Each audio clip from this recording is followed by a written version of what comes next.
It's hard to predict how any new relationship will turn out, but this doesn't mean that every aspect of love and dating has to be a mystery.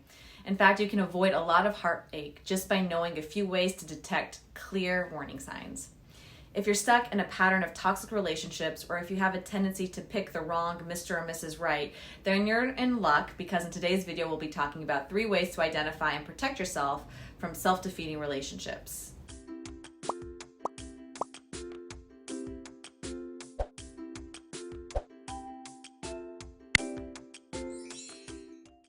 First, if you're new to this channel, welcome. I'm Jordan Travers. I'm an LCSW and I'm the clinical director of Awake Therapy. If you'd like to learn more about the Awake Therapy team or me, feel free to book an initial consultation by clicking on the link in the description, or you can visit our website at www.awaketherapy.me. Okay, so let's get right into it. The first way to avoid red flags is to not let yourself live on crumbs.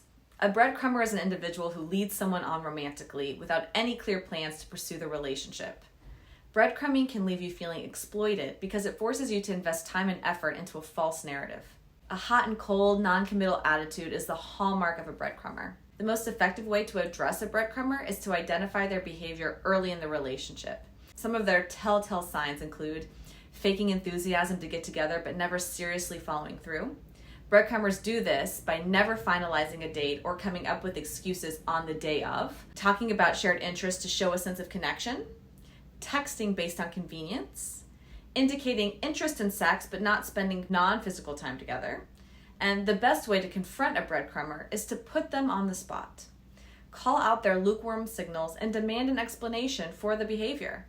The more lenient you are with the breadcrumber, the more you prolong your suffering. The second tip is to take cover from love bombs. We usually expect manipulative behavior to at least be stealthy, but a love bomber can use non-stop grand gestures of love to turn a romantic relationship into a soft prison. Love bombing is a form of manipulation characterized by excessive displays of affection, gifts, and attention early in a relationship as a means to gain control over another person. Love bombers typically have a history of broken relationships and feel the need to be in constant control.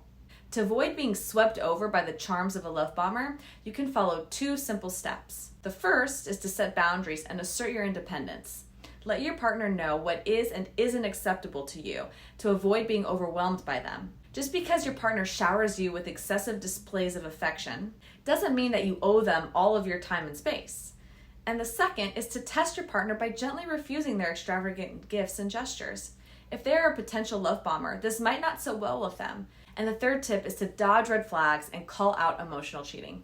We often ignore our inner voice when it tries to warn us about something that might be going wrong in our relationship, especially with a phenomenon as ambiguous as emotional cheating.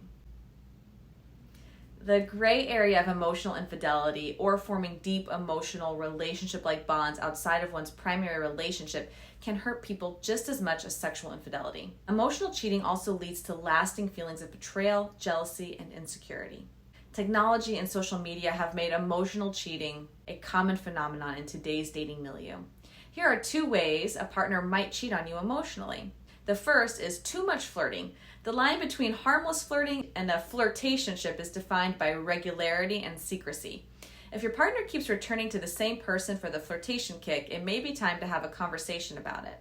And second, oversharing. When someone begins to share their innermost feelings and intimate information about your relationship with someone outside of it, it can snag the fabric of your emotional bond. If you suspect your partner to be cheating on you emotionally, the best option is to have an open and detailed conversation with your partner. And bonus tip, stop playing yourself. If things keep falling out of place in your love life, even after following all the possible precautions, it might be time to come to terms with the fact that you are getting in your own way. Self-sabotage in one's love life does not get the attention it often deserves because we usually try to project all of our problems onto our partners. We don't consider what we bring to our relationship because we're so busy raising our own standards.